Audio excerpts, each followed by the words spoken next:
Hi there everyone, my name is Dominic and welcome to a Memoir Blue. This is a game that I quite honestly know nothing about other than it looked pretty, it looked interesting, and apparently it's a thoughtful story game that kind of made me think of like Edith Finch, things kind of in that kind of zone. And honestly lately I've been playing a lot of I've been playing horror games. I was playing Kingdom Bridge of Spirits, which is like super fun, but it's an action-oriented game. So I was like, you know what?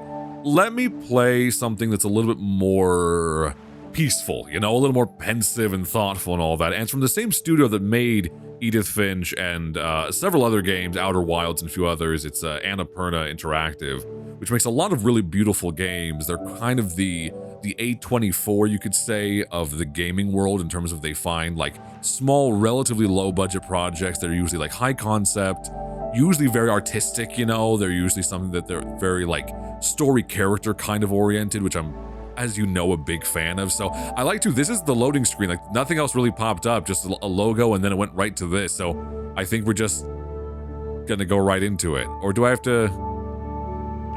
Oh.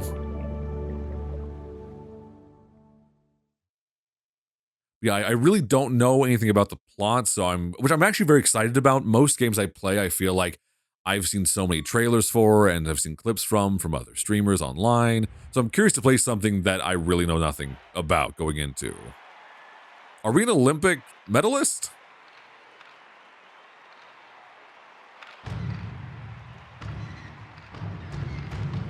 Sorry, you're too famous. I gotta flashbang ya. I will say this, whenever I see like people on the red carpet and anyone acts slightly weird or uncomfortable, I'm like, I don't know how people act normal on a red carpet, especially if you're like properly famous and there's 1,000 cameras going off. Like this, you're telling me that feels okay? Holy shit. Okay, so yeah, so we just gotta flashbang her until she's really uncomfortable.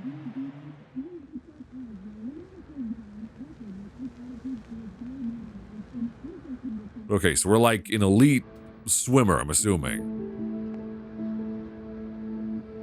We're like Michael Phelps, but we're a little lady and we're sad.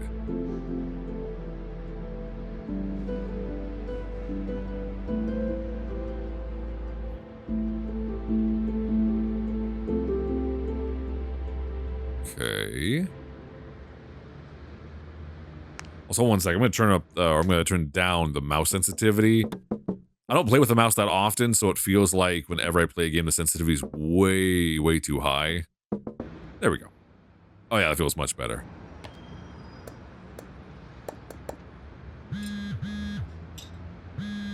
So I also like games like this because there's no way to really play them wrong. I can't, I was gonna say, can I make this spray? I'll get to the missed call in a second. I'm assuming they'll call back. All right. Yes? Hello? Awesome swimming lady. Yeah, take a photo. Is that, I guess that's the perspective it would be at. Here you go. It's like handing like a 5-year-old your phone. This is all you get back. What's some messages? Is this like, are we not gonna have any actual English in it? Or is this just how your friends text you? They're like, hey fishy bitch. Yeah, huh?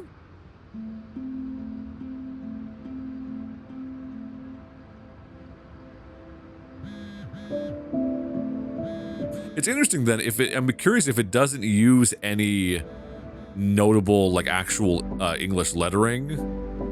That'd be interesting. And it's cool when games do that because then there's no language barrier when a game doesn't really rely on text, which is a big challenge, obviously, but it's cool. Like, clearly we have a big connection with water. Oh, sorry. I didn't realize there were I'm sorry. I was just trying to put the ice cubes at the bottom, not bash your brains out.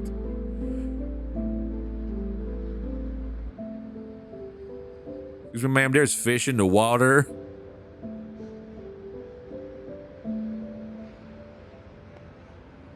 What if she's like a sea nymph or something that got turned into a human, so now she does swimming competitions, but she longs for the open ocean because she's like a sea creature. I don't know if it's that. I don't know if it's going to be that fantastical, but you know me. I'm always here to put out different ideas that are usually wrong, but sometimes they're interesting. All right. Let's see.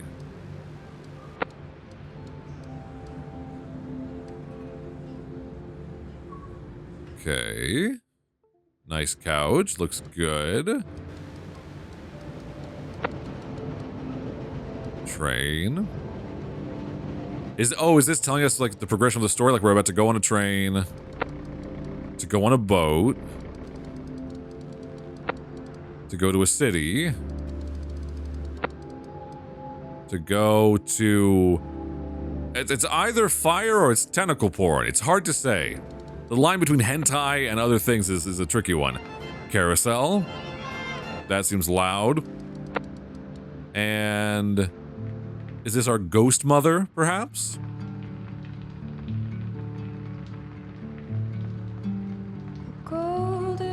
Oh. Let's play Is This Song Gonna Get Copyright Claimed? It's like my Edith Finch playthrough got copyright claimed, so I don't get revenue off that episode because of the music in it. Very, very pretty, though.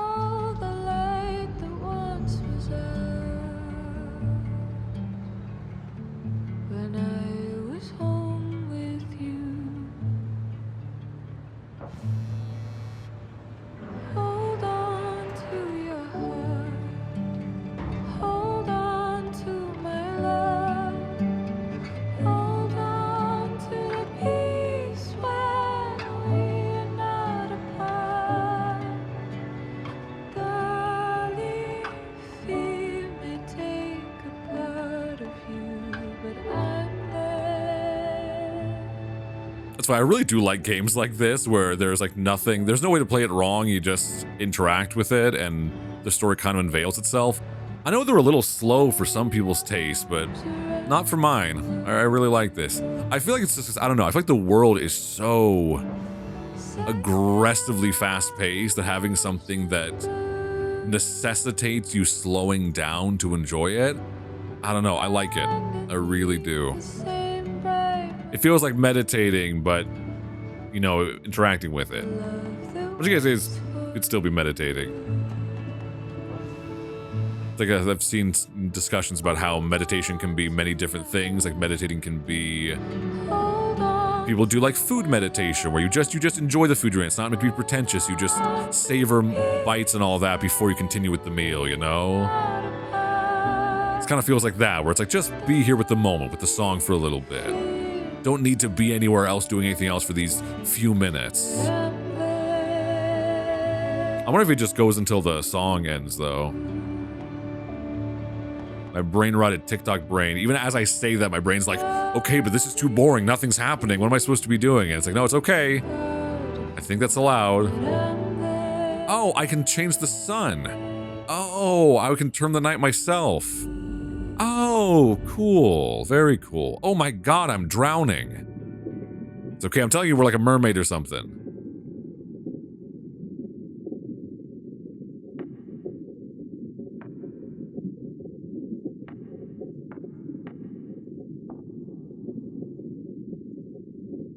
Here, can I grab us and, or here, do I need to drag stuff? Oh, I need to break this seal. Okay.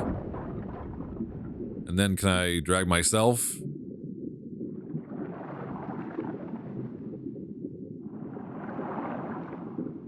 It's just the intro to Kingdom Hearts when he gets slammed into the water and Simple and Clean starts playing. Which is a banger of a game opening, let me tell you.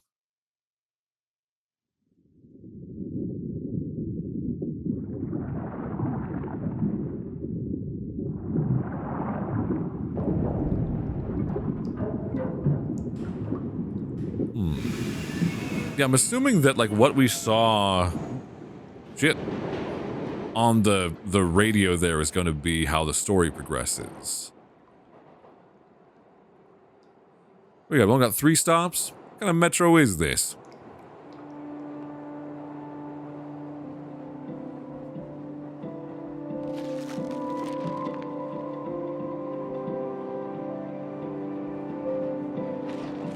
I like these games too because they remind me a lot of like some of like the Pixar shorts where They just take their time, and it's a cool challenge to see storytellers convey a whole story with only visuals. Okay. We've got an unhappy marriage. Gets split in half. Yeah. Okay. And she's caught in the middle, I'm assuming, as the child. Which is always so tough. Like, divorce is such a hard thing because it's like, I think it often is, it is the right choice because there are couples that are just not right for one another and they won't be able to, they will actually be better parents independently. But it's still tough as a kid, you know? I think it's still a thing where trying not to blame yourself can be so difficult. Oh shit, hold on.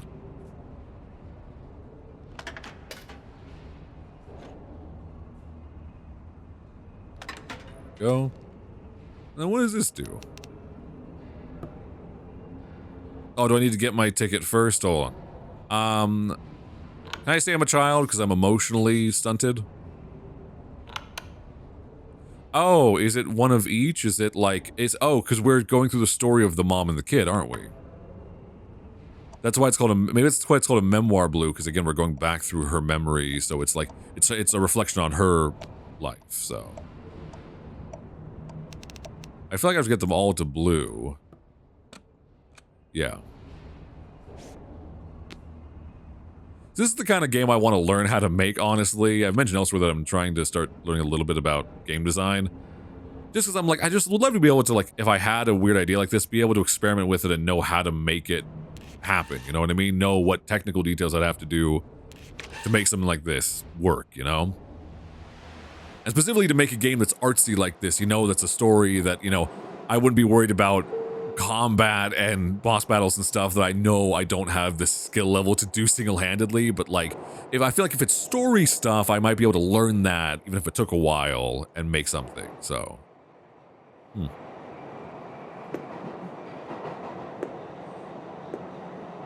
Oh, we're supposed to drip it on this? Oh. It's like a scratcher for our sad childhood memories. Got it. The animation's so cute.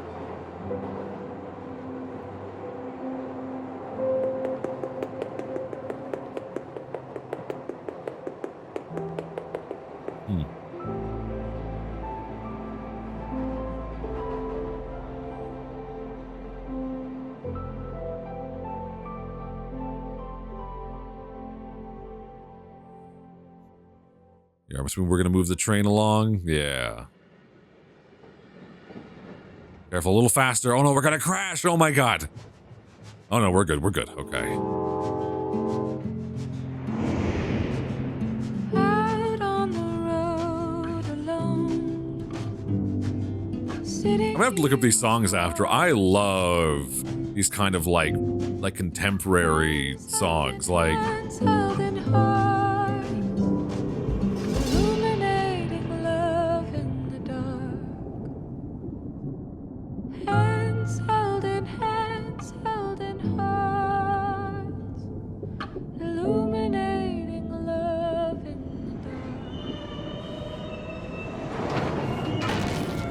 oh damn it, we hit a whale.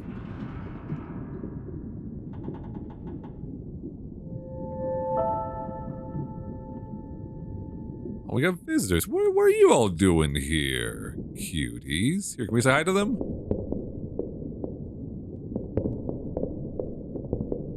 Or are we leading the fish?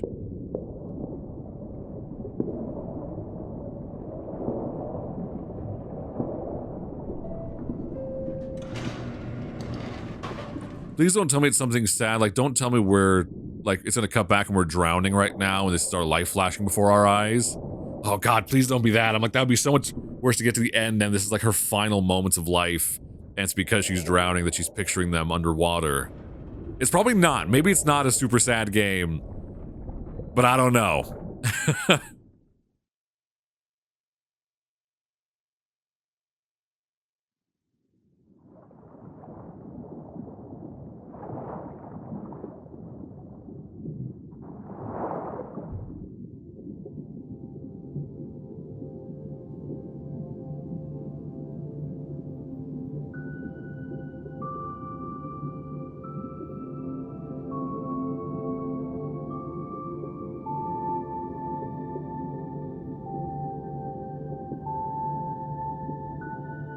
And this makes me so want to go to an aquarium. Specifically like a good one, like either like Long Beach Aquarium is great. Highly recommend that if you're in California. It's probably the best one. At least in Southern California, probably California in general. Oh, that's actually not true, because the Monterey Aquarium, if you're going up north a little bit, Monterey Aquarium is amazing. One of the best in the whole country by far.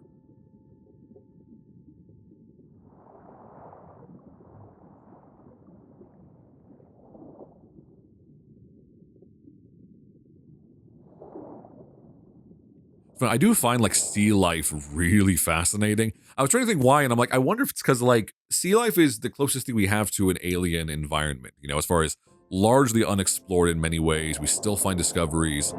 The creatures at the bottom of the sea are things you'll never really see, versus things on land are not really foreign to us, even if they're not in our region, versus because they all feel, I don't know, I feel like most land animals we see feel like they correlate to something we can recognize. But the ocean's something so, there's something mysterious about it, you know, that I think makes it intriguing. Oh, do we have to, hold on, do I have to rebuild the bridge?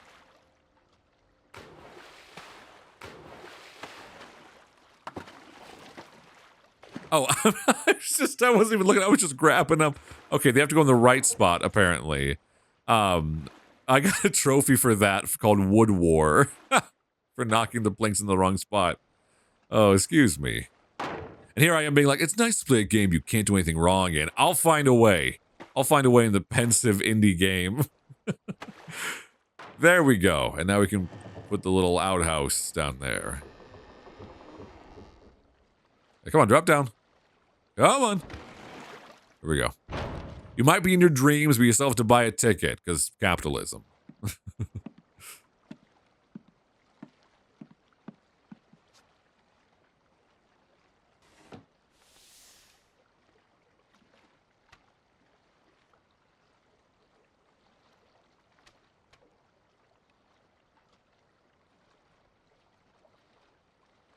Man, this costs 2 whole fish bucks? God, fine, here. Fine, yeah, greedy. Go ahead, have my fish dollars.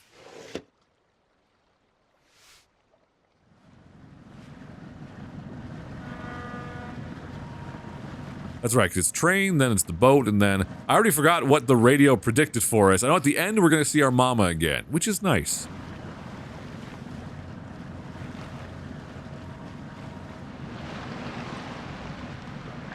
I'll tell you what's funny is, like, I've mentioned elsewhere that I have a deep fear of drowning in the open ocean, but I also like learning about ocean life, and boats do scare me somewhat, but I also think they're cool, so it's a real conflict within me, because I think the ocean's awesome. I just don't want to be stuck in it ever, or swimming in it with all the ocean life. I just want to hear about it and learn about it, and every now and then maybe do, like, be on, like, a cruise or a boat ride. Like, I went to the ferry in Seattle that goes to Bainbridge Island. That was like exactly my speed, where I'm not like, I can see the land around me, and it's like an hour ferry ride. So you get this beautiful feeling of being out on the water, but then it takes you to somewhere lovely, and it's not, you know, you're not stuck on there for a super long time. Also, separately, it was a beautiful time, because Bainbridge, if you've never been to Seattle and you're there, go to Bainbridge Island. It is beautiful. Rent a car. Take it onto the ferry and go to Bainbridge Island. It is absolutely stunning. Do I turn it? There we go. Oh, do I get to drive the boat? Hold on. Yep. Buttons. Yes. Tap. Uh-huh. Let's see, and oh, easy peasy. Come on. You tell me I have to have a license to do this? Do you have to have a license to have a private boat? I would assume you would, but I actually don't know. If you don't, that would be insane, I feel like, to be allowed to have a boat without a license. But what do I know? Not to be a gooner, but why is Mama caked up? Oh my God. Good God, she got those bow buns back there. I'm sorry. Back to the emotional plot.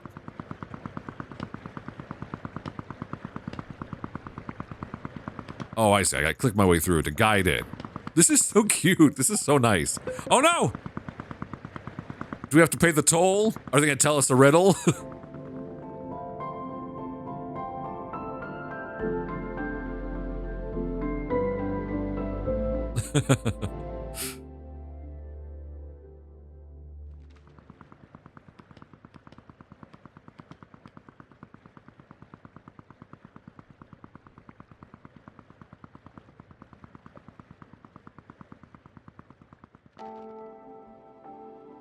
Oh, that's pretty.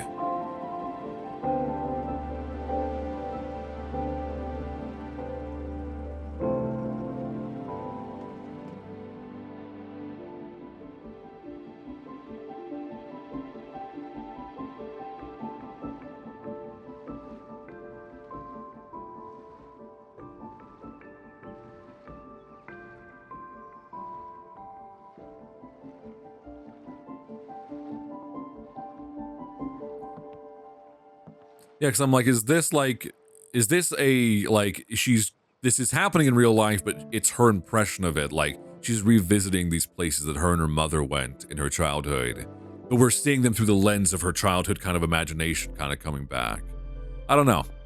And it's funny, it's a game where already I'm like, I'm kind of okay if they don't answer those questions about what it literally is super clearly. I wouldn't bother me, because a game like this is so much, I feel like, about your interpretation of it, and it's not leaving you hanging. It's meant to be an emotionally driven story, you know, so it's kind of, you bring your own imagination into it in that sense. And in that sense, there's not really a wrong way to enjoy it and interpret it, you know? Get out of here, leaves. I'm trying to rediscover my childhood sense of wonder.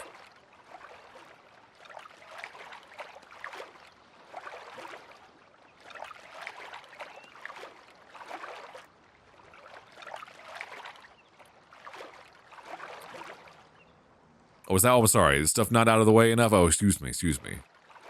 Gotta have it completely cleared of leaves. I'm like a pool boy right now.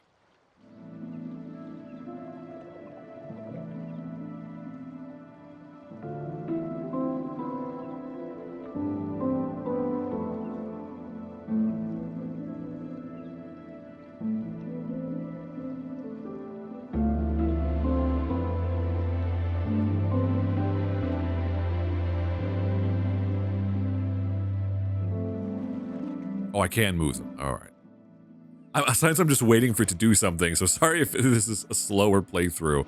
The game's not very long, so it's not like I can make it go too far beyond its limits, but I keep like waiting for something to happen and not wanting to screw it up.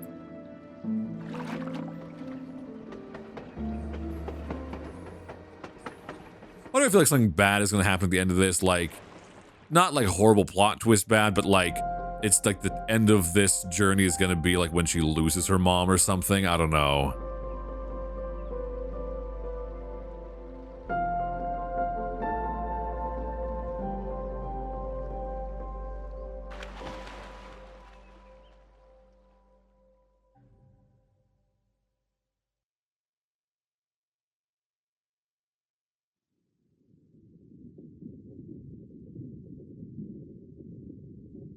Is that our golden ticket? But it wouldn't be Willy Wonka's factory.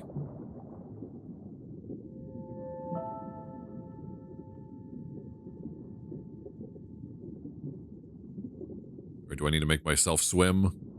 Oh no, the fish is gonna get it for me. Like Aquaman. Aqua Woman. Oh, you took it, you motherfucker.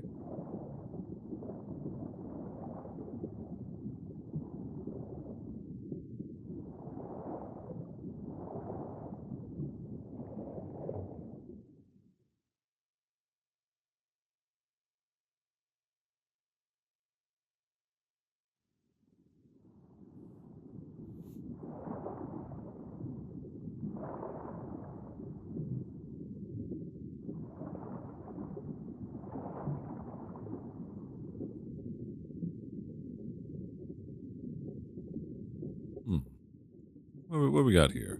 Need to unclip it?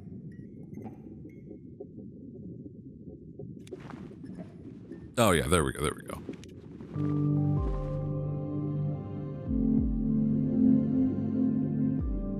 Please don't tell me that they got in a boat accident and the mom like drowned. And that's why she, like, everything she imagines with her mother is is like a reflection of like something to do with the ocean.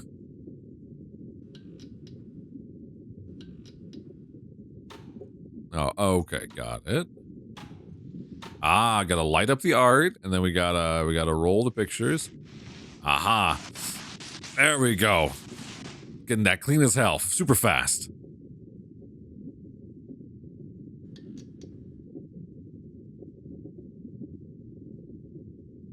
All right, now we...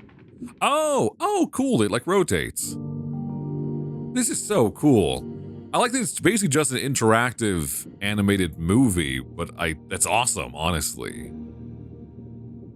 For some reason, I really do love video games. I love how diverse video games are. You can have games that are so intense and action-oriented. You can have games that are, they're puzzles. They can really, the breadth of what gaming genres can bring is so fascinating. And I think it's why it's one of the best, if not the best interactive medium that we've ever devised as a species. Like, and you have a game like this, it's basically, it's an interactive movie, and that's really cool. It's a unique way to engage with a story, and I love it. That's also just beautiful to look at. Like, it's really cool blending the 3D with these little 2D vignettes of the story as we go through it and get context as to what, these memories that our character in the story has with her mother growing up. It's really beautiful.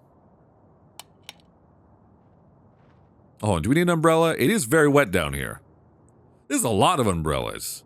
Too many, some would say. I got a trophy for that, for knocking it down into the box. That's funny. All right, we can seal that up, I guess. Ah.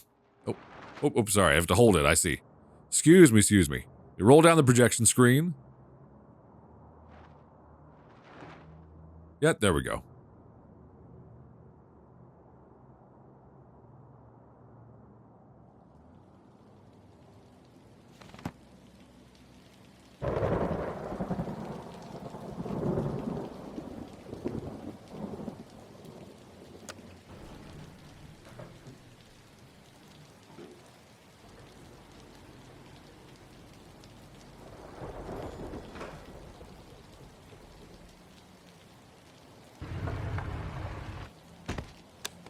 Yeah, it seems too like the mom, like it's interesting seeing, 'cause it seems like this, of course, them being kind of on the run from their, the unhealthy marriage and kind of trying to get away from that.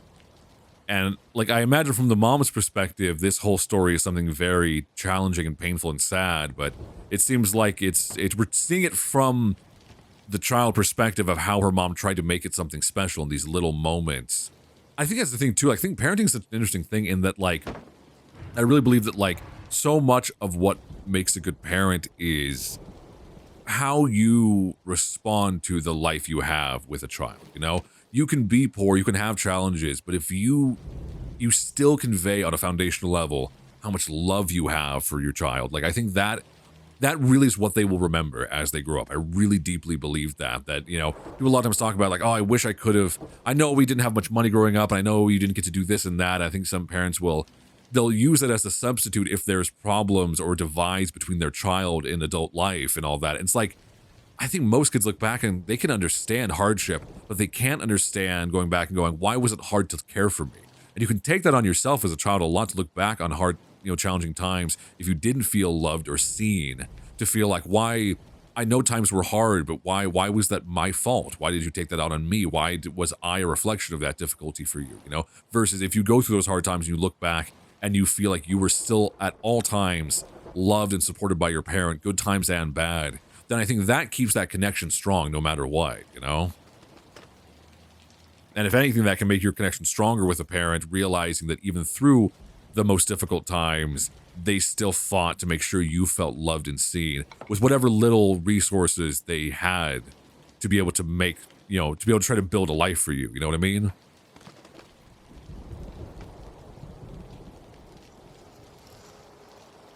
Yeah, so what, is this like their, like, first little apartment they moved into, maybe?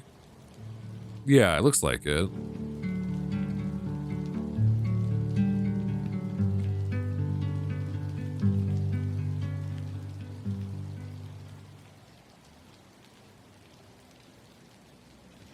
Then what's here?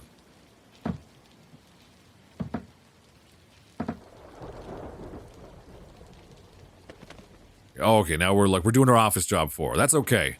Glad to help, all right? Mama seems like she's got plenty going on here. We'll organize your folders for you. Okay. And now, oh, I see. We got to get them from all sides. Oh, okay. All right. All right.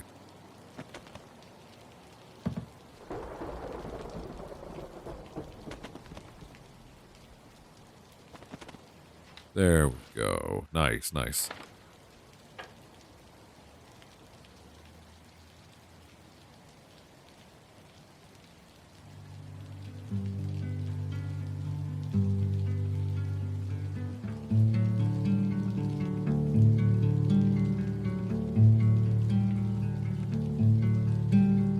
Oh, so the radio is like, because of course there's a single mom, so she's at the job, so it's like what? She would like let her just sit at home and listen to the radio when she was gone at work? Interesting.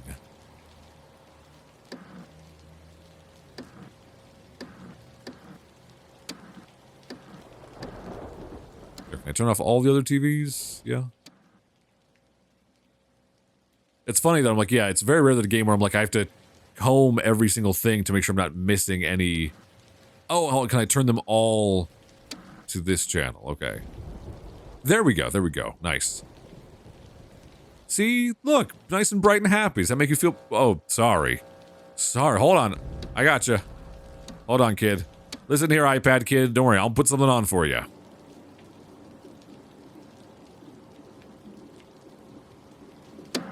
God damn it. If my childhood trauma could stop changing the channel, I'm trying to have a nice memory. There we go, that's better. Jump into the TV, alright? I'm pretty sure it lets you. Yeah, exactly, let's say, this is a dream logic world, so it's fine. It's like the Grudge, but happy. She gets to go into the TV with the good memories, instead of a demon coming out of the TV to exact vengeance.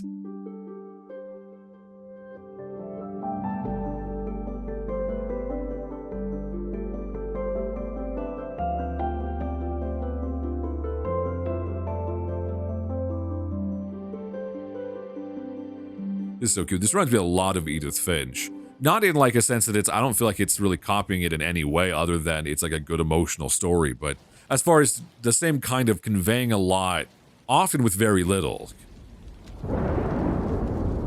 Okay, yeah, so that was like the shop they lived over, I'm assuming.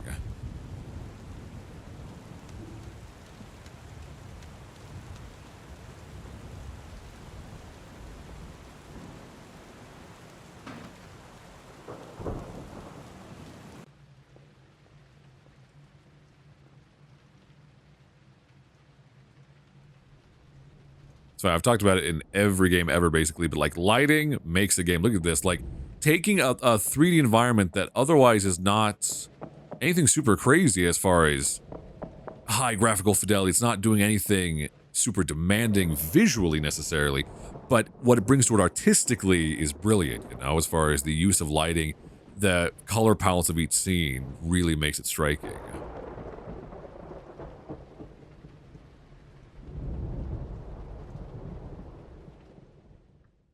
That's why if this is one game where there's times where I'm doing less ongoing commentary at every single moment than I usually do, it's because sometimes with these kind of games, I like to let them breathe a little bit, you know, have some moments just play out. I need what you are, but you pull what you are away.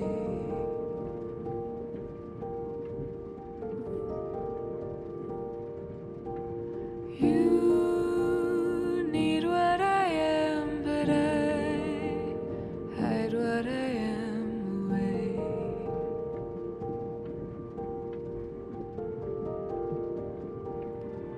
Is it cold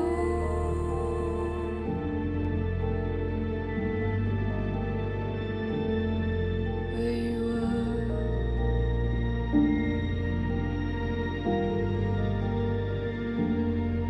Is it cold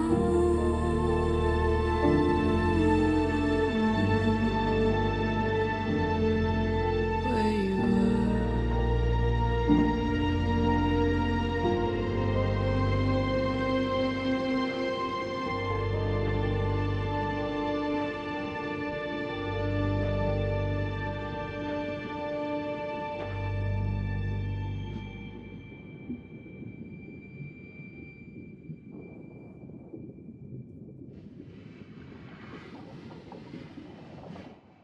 where are we now? Is this like a giant aquarium?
I'm like, please don't let the story be that, like, little child her, it was, like, her fault. Like, it was some accident that she caused. Like, they've had something terrible happen to the mom.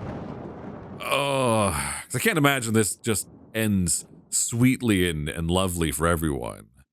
Because if it's not trauma, why would they make a story about it? Let's be real. For which every indie game of this whole new generation is conveying some trauma that happened between the developer and their parent. Which makes for good art, but it's often very sad.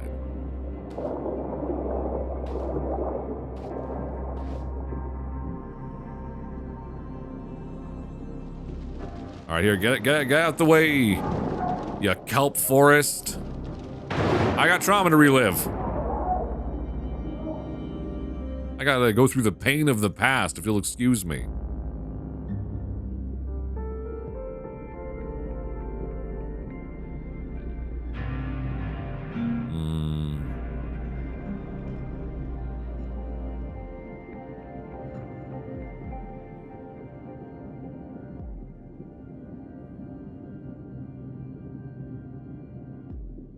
And I imagine the pressure of everything is making it hard for the mom to continue to be a good mom, you know? She's under so much strain.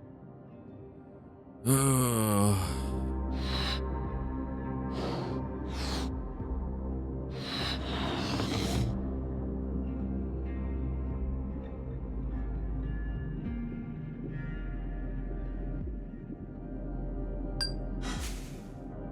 I see. So the gold, silver, and bronze here. There we go. Is this something she did to make her kid proud or something? Or was it like the mom was disappointed she didn't do better or something? Is it gonna be the typical Asian parent thing where they're like, you're doing great, I'm super proud of you as long as you get gold in the swimming competition, because we don't get bronze in this house.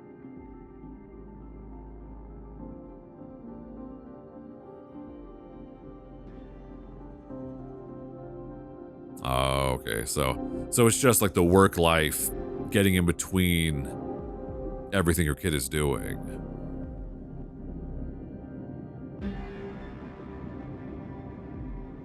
That's one thing why, like, God, like people talk a lot about like work-life balance, which of course American culture pretends they give a shit about when they don't. Let's be real, like it is a corporate culture that will bleed you dry if you allow it, and oftentimes you have no choice but to allow it. Is the shitty thing. Like,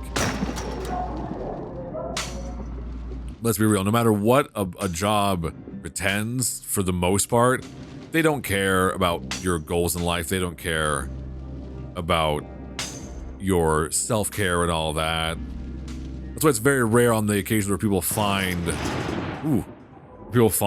jobs, like especially small businesses, where they actually are being tended to as people, where they actually feel like they were really being valued.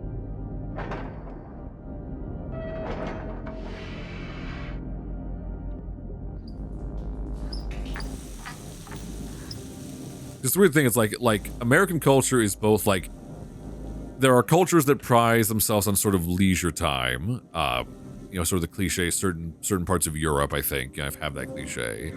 And oh, we're getting the fog out of the way. And then there are the opposite, where there's cultures like in a lot of Asia, and I know like in Japan, where it's literally like it's considered a good thing if you're falling asleep at your desk because it means you're dedicated, even though that's obviously a sign of a very unhealthy work-oriented focus.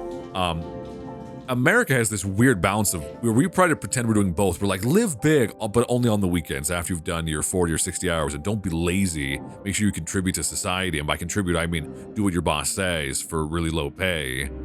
But then here, distract yourself with stuff the rest of the time, even though it's always like whatever time you're allowed to have on the 2 days of the week where you're not working, if you're doing a traditional 40-hour work week. And it's not a natural way for humans to exist, but obviously for many of us, we don't have a choice otherwise. I feel very fortunate that even though this work that I do does take a lot of hours, I'm the one choosing to do it, and it's doing work that I choose to do, and that alone I know is a huge luxury, so. Okay, so she's like doing swimming competitions and all that, mom's showing up late, yeah. It's crazy too when people talk about like the thing about parenting where it's like showing up really is everything. It really fucking is. I think that's the thing where it's like, because you remember, you really do. If you're a kid and I don't care if it's something that seems in hindsight like it wasn't that big a deal, or I don't care if it's a whatever you're into as a child, whether it's your music recital or whatever, it's your swimming competition, whatever it is. If you have a parent that's not there, it sticks in your brain. It really does. More than I think some parents realize. They think, well, I'm there for so much of it, and they don't realize that the ones you are not there for will really show up, It's really going to sit deeply. It's the kind of thing where I always think it's like, you have to think from the perspective of a kid. It's like, look, you chose to have me. So to choose to have me and then not be present for the life that I didn't ask for is such bullshit. Like, okay, where's the last one? Oh, there it is.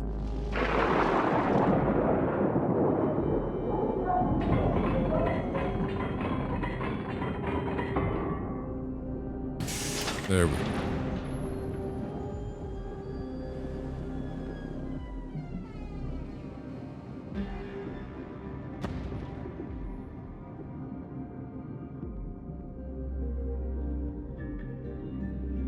So far, I'm really impressed how effective they are conveying. Like, this story has had no obvious lettering and no dialogue whatsoever, and it's already telling us so much.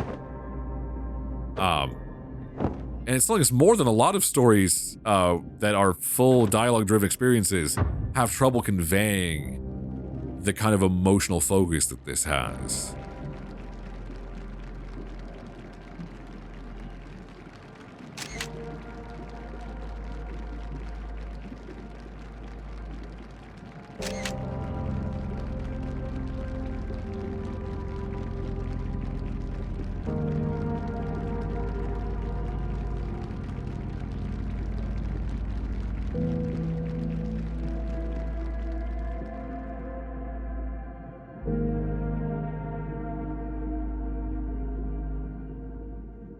This is another reason, too, I think, when people in adult life get into relationships, they don't realize, not that any partner should ever be a substitute for a parent by any means, that's not what the role should be, but a partnership, I think, is so often, it can be so much less about what you do for the other person in terms of, like, paying for large experiences or large gifts or whatever, compared to gestures of them feeling like whatever they're making or doing, you're really proud of. You know what I mean? Like, it's amazing, I think, how much of an impact it can have, especially if you grew up in any sort of a tumultuous kind of upbringing, and some people, grew up with upbringings where their creative ideas, their creative endeavors, their imagination wasn't really cultivated or cared for, I know many people experience that. So when you get into a relationship, if you can and it's one of those things that it costs nothing to be like, what are you working on? And whatever the hobby niche thing is, whether it doesn't have to be something that makes money, it doesn't, quite to the opposite. In fact, I think it's so much more important to encourage a partner whenever they have a hobby that's just for their own edification. It's just to make themselves feel better, no matter what that is, whether it's something artistic, they're drawing, or they're model making, or they're painting miniatures, whatever the little nerdy thing is they like, and seeing it and being like, no, that's cool. Like, legitimately, that's really cool. I'm glad you're doing it. You are not wasting your time doing this because you think you should be doing something more productive, or you think you should be doing something more monetizable. You know what I mean? Like, oh, I don't want to have to break all our childhood stuff, but I have to. Yeah.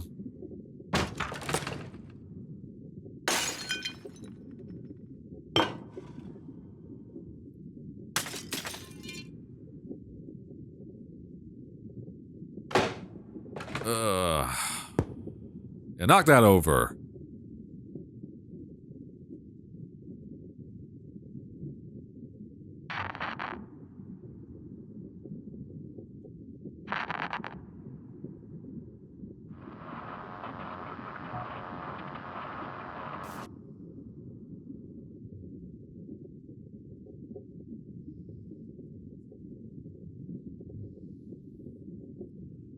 Oh, okay. So that's the radio. So that's why. So it's like the one thing from the childhood that she took with her after she kind of left her mom behind, I'm assuming. Interesting. Can I turn the pages? Let me see. Ah, here we go.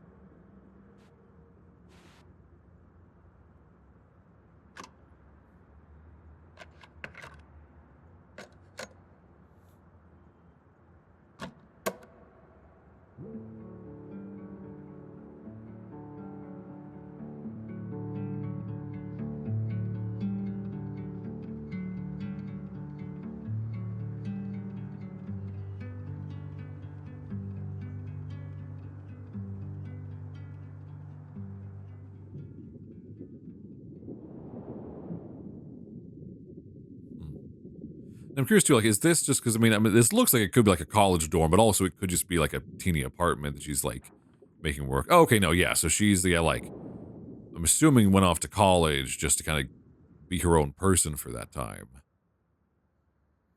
Yeah, okay. What do we got? What do we bring with us? What are our essentials?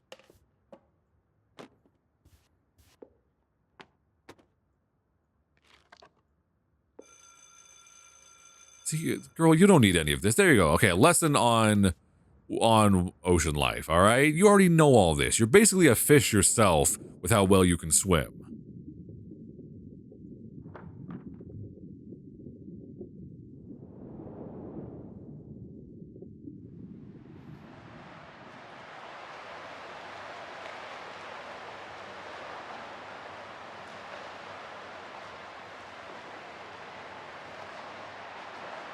Oh, are we gonna dive into the water? Oh, okay. Got it. Oh, do I have to click to swim faster? Oh, I do. Hold on. I got a race. Hold on. Come on.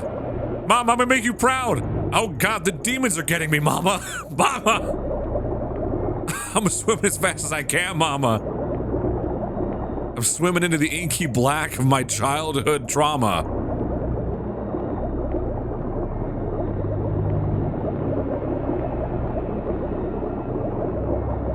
Like, is there any end to this, or do I need to stop swimming? Yeah. Oh, well. Yeah, I'm fine. Don't worry about that. Little panic attack in the pool. Happens to the best of us.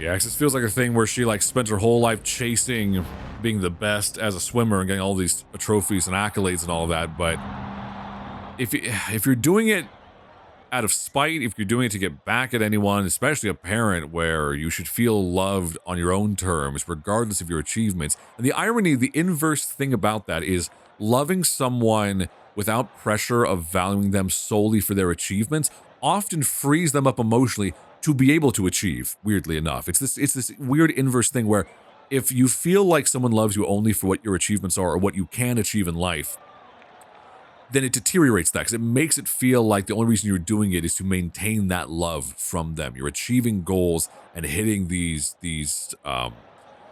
these kind of metrics in life to be able to be loved rather than being loved regardless for who you are emotionally and for who you are in your soul. And then from there, that nourishes you to be able to go out and achieve with a purity of intention to do it for the sake of what you want to do with your life, Yeah, because otherwise it doesn't mean it. All of it doesn't mean anything otherwise, You don't feel like it's yours. You feel like your own achievements are currency to make others love you. And it's very hard not to do that. It's like I get with that way a lot. It's very hard not to make everything I do to be like, well, because the problem is people treat you nicer. It's like the shitty thing is a lot of people, when you tell them, hey, this thing I'm doing makes this much money, this thing I'm doing got me this many followers, this video I made got this many views. People are excited for you, and they should be, but oftentimes you can see it in their eyes that they're like, oh, it's valid now what you're doing, versus someone who supports it regardless, that feels different, where someone's just like, no, I was proud of you before. I'm proud of you before. I'm proud of you now, and like, I'm glad you're succeeding, but I was proud of you before you were a success, I think that's rare and that's very valuable to feel that.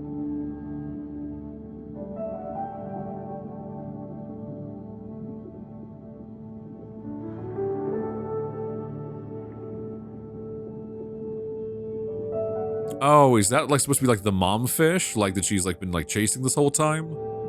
That would make sense.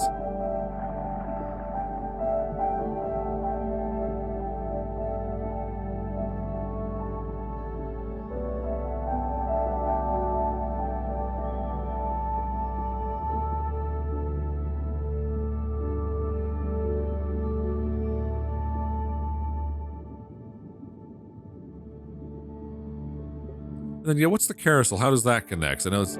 Oh, that's cool. It's like a harp.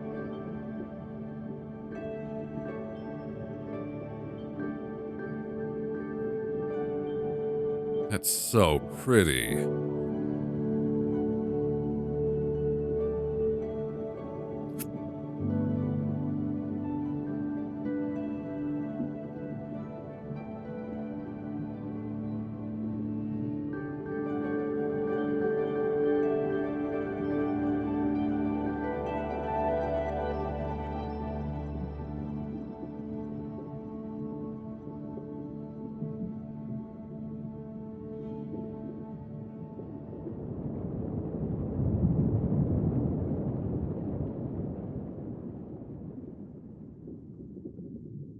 So like, games like this too are another reason whenever I see discussions about AI art or AI video games, and I'm like, fuck that, man. It's annoying too, because it's usually like billionaires talking about that. I'm like, man, if I had that kind of money, the idea that I could be like, hey, you have a concept for a beautiful little hour-long indie game? Fuck it, here's $1 million. Go make it, because art's awesome. Well, what if it's not a huge financial success? That's okay. That's okay. Like, can you imagine having that much money to burn? That it doesn't matter what you could spend it, and you could, again, if you're a billionaire, the idea that like, oh, I gave 500 projects $1 million and I still have half of all my money left, and the idea that you could do that and make all these artistic dreams into a reality, and you just are too greedy to do that shit, or you invested in like shitty tech AI startup companies and all that rather than anything of artistic value. Like, imagine I saw a thing that was a breakdown of the cost of the movie Red One, which was that frankly very garbage looking Christmas movie that came out with what was it? It was Chris Evans and The Rock. Unfortunately, it had a bunch of good talent in it that I was like, y'all should be doing better work than this. Yeah, there's a piece. There we go. But the budget for that, which was like 250 million, I think, was the same amount that A24 spent, and they made, I think, 17 projects over this last year, over like 2024. So people were like, this is the divide we're talking about. You could make 12 different individual movies and stories for the price of one absolute flop, and it's like, oh, cool. It's like, taking us to the story. Yeah. The boat, the store. Okay. Because the carousel was the last thing on the radio, right? I think, oh no, because it was the carousel and then it was the mom. Yeah. Oh, we gotta spin it, of course.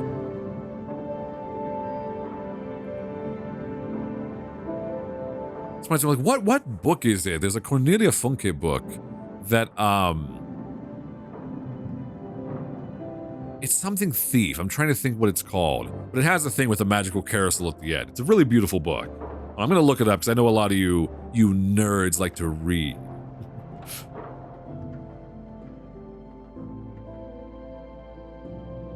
Oh, that's what it is. The Thief Lord. It's a movie set in Italy. Really, really lovely book.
Yeah, because I'm wondering, I'm like, either if that's like she wished she was able to reconnect with her mom in that way, or maybe it reflects that she did. Maybe she had a final moment with her mom before her mom, I'm assuming, passed from the way it ends there. The idea that like she tried to reconnect with her, after losing her. I also like the visual idea of her transforming from the 3D model into the 2D model. Like the idea that like she being welcomed back into her mother's embrace is this thing where it brings her back into feeling like a child again, because the childhood is obviously 2D, and that's her memory is 2D, and it's this thing where like the world as you become more of an adult feels more real and more tangible, but that often comes at the expense of it feeling less magical and less stylized and less beautiful in a lot of ways. Because everything is new when you're young. Everything is a new piece of information experience. Every new sight you see You think of a thing like, you go to see you go to the beach and you see the ocean for the first few times in your life. And it's overwhelming and so beautiful and so unique, all these different things that are monumental as a child and they can become mundane because frankly, we're so often in life not given time to enjoy them. We're not given time to go do things we want to do or just be out in nature, to be able to just be ourselves, be able to just have any time to just exist outside of needing to perform and earn and be productive, and that's not what life is meant to be. That's a function of what life has been transformed into willfully by those who profit off of the productivity that we give.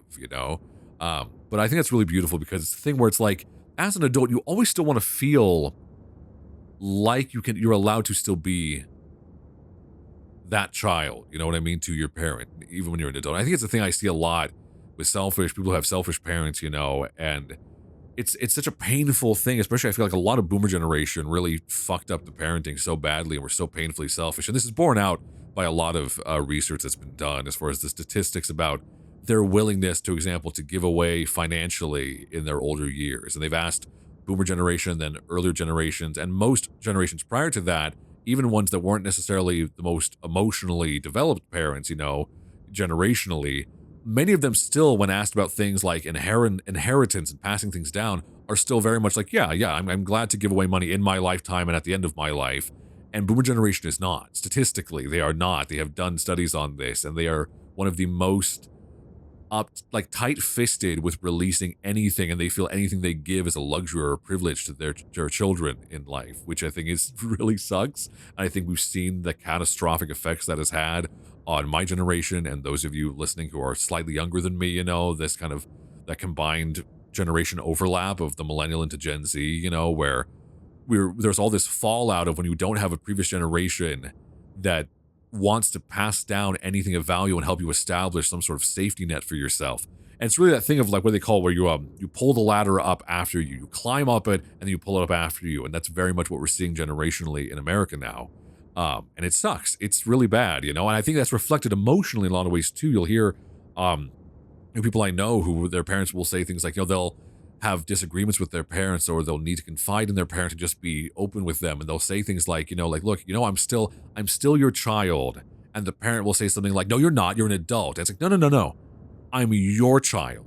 I will always be your child, no matter what. So the idea that I pass a threshold of adulthood and you stop viewing me as your child, you feel like you have a duty that's been fulfilled or something, which I think is so shitty versus the idea of like, the value of getting to be a parent, getting to encourage your kid throughout your whole lifetime, to be able to say like, no, you are my kid, no matter how old you are. My love and my support for you is independent from how old you are, because you are my child no matter what. You can be an adult to the rest of the world, but you're my child, my baby. You are mine to love and embrace at all times, as long as I can, And I think that's something that we've lost a lot. There's been a lot of that lack of love and sort of emotional communication, that has gone by the wayside over the past couple generations. And it sucks.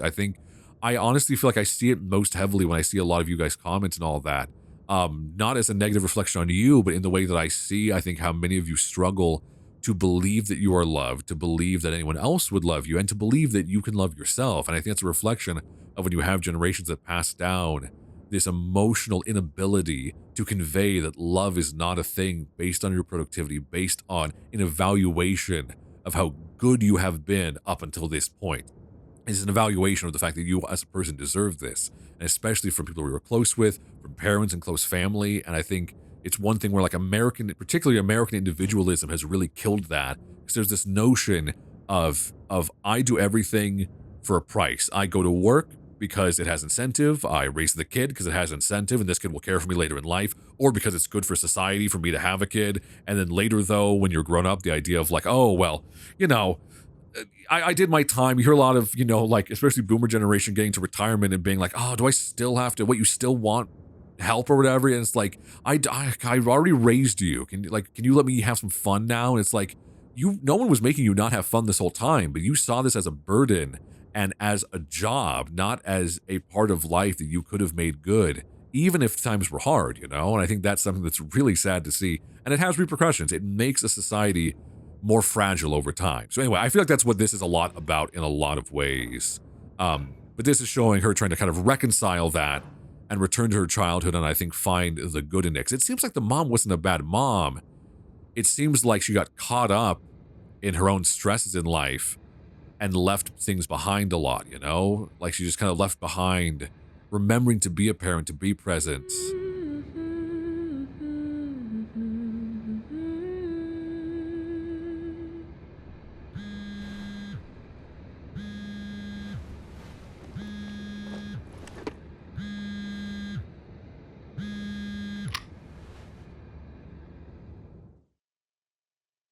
Oh, maybe the mom's not dead. Hey, maybe she was going through all of that in order to reconnect with her mom actually after all that time. So maybe it's not a super sad ending. I thought it was gonna be something so much more horrible. I was like the mom drowned horribly. Like, no, okay.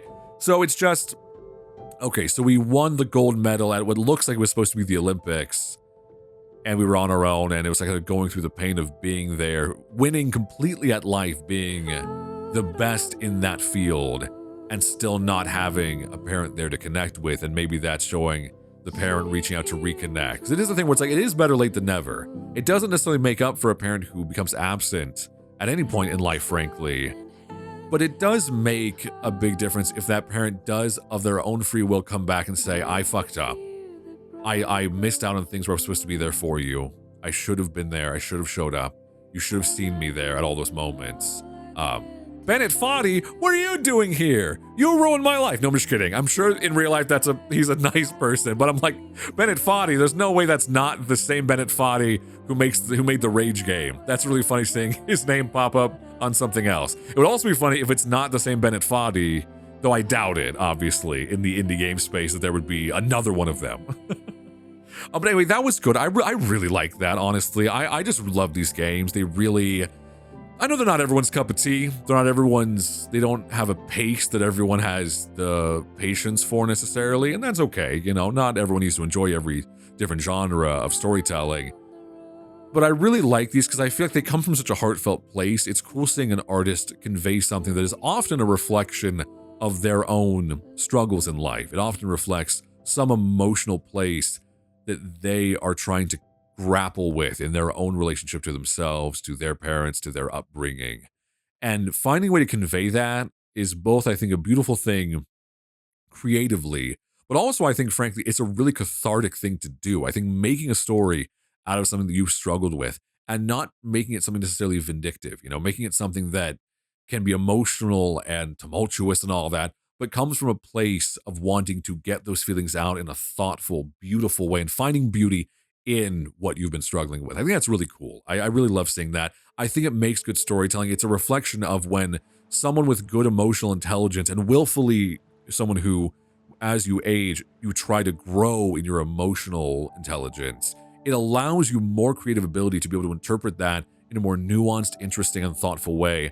And then I imagine it's easier to be able to let it go or at least lay it to rest after you can release it in that kind of a way. So anyway, let me know what you guys thought. I love these games. And obviously, if there's any that you have played that you feel are good and emotional ones you think that I should play, that you think I'd like or would like to hear my take on, by all means, feel free to drop them in the comments. I do read every comment still, truly each and every one. And I'll jot down recommendations for games and stuff, even if I don't always have the time to get to them right away or you know, for some time. So, but anyway, I like that a lot. I thought that was really good. It was also a nice break, like I said, from some of the other genres that I've been playing recently to play something that's just kind of, it's an emotional game, and that's really the core of it. It's not about gameplay, it's about the heart and soul at the center of it. And I think it does that beautifully, and I hope you enjoyed it too. So anyway, thank you all so much for watching and listening. My name is Dominic, and I will see you next time. Bye!